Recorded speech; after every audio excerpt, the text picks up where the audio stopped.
This video is brought to you by BetUS Sportsbook and Casino. What's going on, Washington Commanders Nation? It's your boy Rio Robinson back with the latest and greatest on the Ramblin' with Rio YouTube channel, where we ramble about the Washington Commanders. Today is Thursday, July 25th, and today marked the second day of Washington Commanders training camp. We're going to give you all the information we see. It feels like through 2 days of camp so far, there's an embargo of sorts, and there's only a limited amount of information coming from the media and coming from team affiliates like our guy Zach Selby on Washington Commanders Twitter right now. It doesn't seem like they're allowed to post too much of what they're seeing out in Ashburn. This is a clip from yesterday's practice, which was the highlight of the day, where Jayden Daniels hits Brian Robinson on a beautiful corner route. Look at the spin on the football. It's gorgeous. It's beautiful. Love to see it. But as far as day two is concerned, going into day two, from day one, we know Jayden Daniels had a good day. Kazmir Allen showed up in a big way. You know, the last couple position spots in the battle of wide receiver are something to look at. So Kazmir Allen getting a lot of work and getting some touchdowns, multiple touchdowns from Jayden Daniels is something to keep your eye on going into day two. I'll say one of the first things that stands out to me, which is completely not a big thing, it's a kind of a nothing burger. Have you guys seen these Guardian cap do-rag Scully contraptions the league has these teams wearing right now? So the Guardian caps are those big, ugly, white cushion looking things that guys have to wear over the helmet. They're for case studies. They're for player safety. We understand. Guys are only wearing them in practice. Well, I think the NFL is about to start experimenting with these guys wearing them in actual games, and they look fucking nuts. I'm not even going to hold you. They look like dramatized animated do-rags over the helmet. They look like animation. They're like animated characters running around with a bunch of big ass heads, like we're watching NFL Blitz or something, or like a game breaker back in the day on NFL Street.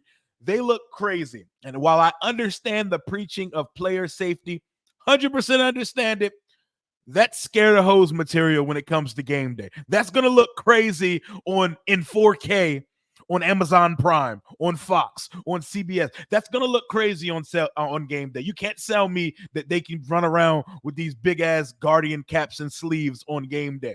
I don't know. Let me know what you think of how these things look, because they look absolutely crazy to me. But let's talk about some actual football. Going into the practice, Dan Quinn did his pre-practice presser. He meets with the media at about 8:30. Practice starts at about 9 a.m. I like how early we're getting after it. He started talking about Jamin Davis. Jamin Davis is slowly but surely becoming a situational edge rusher for Washington. It appears through 2 days the three main linebackers being used in base are Bobby Wagner, Frankie Louvu, and rookie Jordan McGee, not Jamin Davis. They have Jamin working in and out with the pass rushers, and he says they're continuing to work him in the rotation in third down and 2-minute rotations. And Ryan Kerrigan has been one of the major Quinn said Ryan Kerrigan's been one of the major people working with, teaching, and coaching up Jamin on the edge side. Why not have the all-time leader in sacks for the franchise work with a guy on getting them right on the edge? We love to see it. Punt return duty so far. Zach Selby says the guys catching the punts during special teams drills: Jamison Crowder, Dax Milne, Damiere Byrd, Kazmir Allen, and Jahan Dotson. I have the name Damiere Byrd circled because Josh told me a lot about this guy, and he said this guy has a motor. He said watch him for kickoff return, because now that the rules changed and we got the XFL, UFL style kick return, Devin Hester style kick return touchdowns are now a thing again. Kick returns are allowed to get their shit off in a game and have an impact on a football game again. Nice to see that. Also, Emmanuel Forbes, who had a very good day battling it out with Terry, according to multiple people, was also back there returning kicks. For the second day in a row, to start team. Marcus Mariota is getting the first reps of the team drills. Do not take too much by that. You know, we have a veteran coaching staff, a veteran front. You know, they're going to do things the right way. They pretty much told you without telling you the other day. It's no secret they want to give Jayden the job at some point, but they don't see any reason to rush, jump out there, stick their chest out and say, this is your job now. They want the boy to go earn it. All offseason, he's been doing it, and through 2 days of camp so far, we've heard nothing but good things about Jayden Daniels. Do not put the alarm bells up or anything. Don't pull up the bat signal because Mariota's getting the first snaps. Zach Selby says, nice job by Tyler Biadasz sealing off the defensive tackle, allowing B-Rob to get through the middle for a decent gain. Austin Eckler's still shifty, took a handoff, made a few jukes. I seen a couple people say he's a lot shiftier than he looks at his big running back age. Really like the job that Brandon Coleman did working against Stanley Jean-Baptiste. Made the defensive end run the hump and washed him out of the play. Love to hear anything coming from Brandon Coleman, because if we can somehow get a starting left tackle out of that guy, this draft class is going to look even different on paper. Marcus Mariota got the first reps of 7-on-7. The result, a scramble, which you kind of hate coming from a veteran quarterback, but it happens sometimes. A bullet to John Bates near the goal line. Hell of a play by Jayden Daniels on a touchdown pass to Mitchell Tinsley. Made the leaping grab over the defender in the corner of the end zone. Love to see it. Jayden also hits my boy Josh's guy, Mitchell Tinsley, in the corner of the end zone for a nice one. He completed all 4 of his passes in this 7-on-7 period to Davis, McCaffrey, Tinsley, and Eckler. Really nice play to open the 11-on-11 period from Jayden. Brian Robinson takes a pass from the quarterback to the crib for a touchdown. Once again, we're hearing Jayden's name mentioned with a lot of touchdowns in camp. We're not hearing the same about other quarterbacks. Jayden got the job done again in the 2-minute drill, found a wide open Jeremy McNichols for a touchdown. We love to see that. Running back battle for the 3rd spot. Jeremy McNichols getting some work. Terry McLaurin hauls in a deep shot in 11-on-11s for Marcus Mariota during team drill. He beat Forbes on the play, and then Forbes comes right back with a pass breakup on another McLaurin deep ball 2 plays later. You love to see Emmanuel Forbes out there getting work.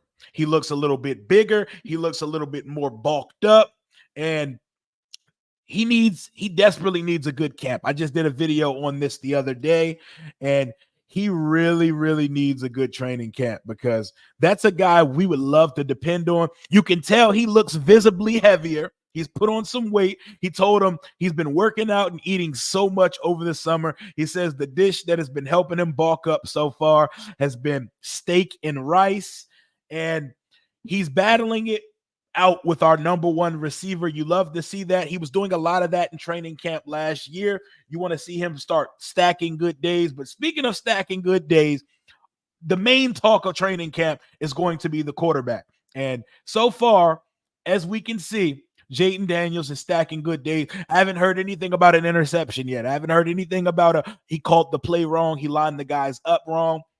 Let's see what Linnell has to say. Linnell over at 106.7 The Fan. Shout out to Linnell.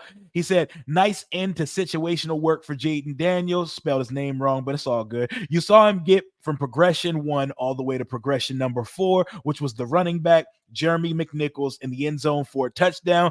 This kid is going to be really freaking good, it seems like. Love to hear shit like that. I've got the same for my boy Lake Lewis, who I'm going to have on the channel tomorrow, beat reporter for the Washington Commanders. He's out there. He told me Jayden looks different. He has a bunch of observations that he's seen out there in camp. Can't wait to get him on the show to talk about it tomorrow. Spelled Jayden's name correctly on this one. He said once again, Jayden has drew the defensive offsides with a hard count.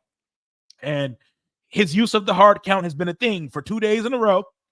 He's got the defense drawn offsides a couple of times. These are veteran traits. These are what you want to hear about your young rookie quarterback. He has the wherewithal to know to do things like this. Sounds minute, but these things matter in situational work. We love to see it. He's stacking good days. And Mitch Tischler of Monumental Sports, co-host of the Beltway football pod with JP Finley. He's doing a thing where he's watching he's watching and monitoring who the first player to report to practice is every day. I believe yesterday was Cole Turner. Today's first two out to the football field.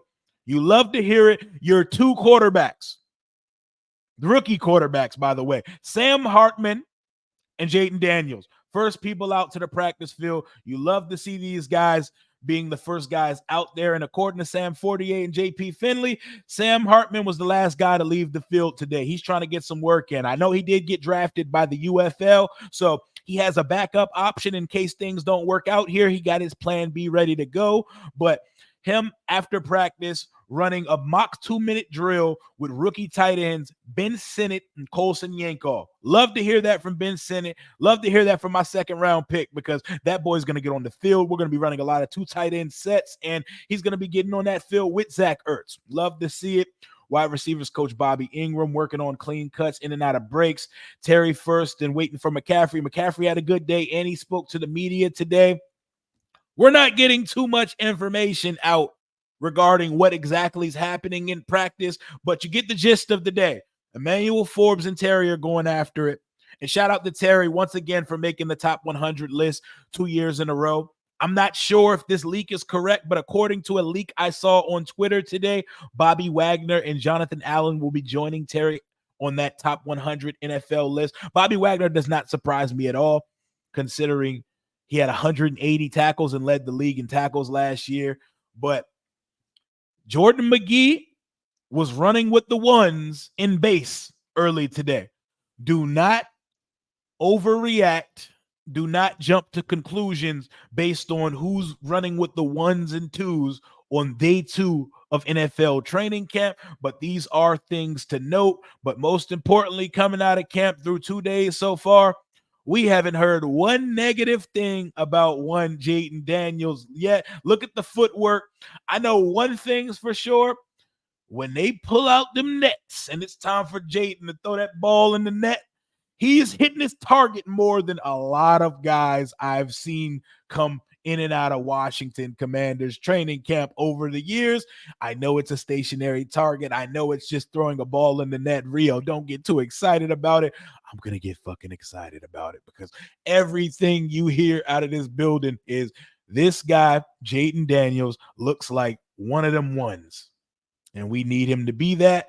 Love hearing Austin Eckler still looking shifty because when running backs hit that back half of their 20s, their tread runs off the tire and they start to look like a shell of themselves and wash. I love to see that our upgrade at running back splitting the room with Brian Robinson. Austin Eckler's out there. Dan Quinn gave a Fedarian Mathis update and praise shout out in his press conference. He said, I've really been impressed by Phil. He's just the guy that's not going to miss this opportunity. That sounds like coach speech to me. I know coach speech when I see it, but it's nice to hear his name. Maybe he will actually produce something and do something for this football team in 2024 and beyond. But to keep it a buck with y'all, that's all I got for today. Emmanuel Forbes had a good day. Jayden Daniels had a good day. Jayden Daniels is still coming out with the 2s, Mariota with the 1s. But as you can see through 2 days of reporting, Marcus Mariota is not applying any pressure when he's out there with the 1s. He hit Terry on a deep ball, but you're not hearing anything special coming from that end. Like they told us the other day, there's no secret what the plan is at quarterback. Let the plan happen. Trust the process. It is Dan Quinn, Adam Peters season, and JD5 looks 1,000% as advertised through 2 days of training camp so far. That's all I got for today. Tomorrow, I will be coming to you with a day 3 and day 1 through 3 recap of training camp with my boy, Washington Commanders beat writer Lake Lewis, to talk about everything he's seeing out of Ashburn. Until then, hail to the Washington Commanders. Until next time, Commander Rio, out.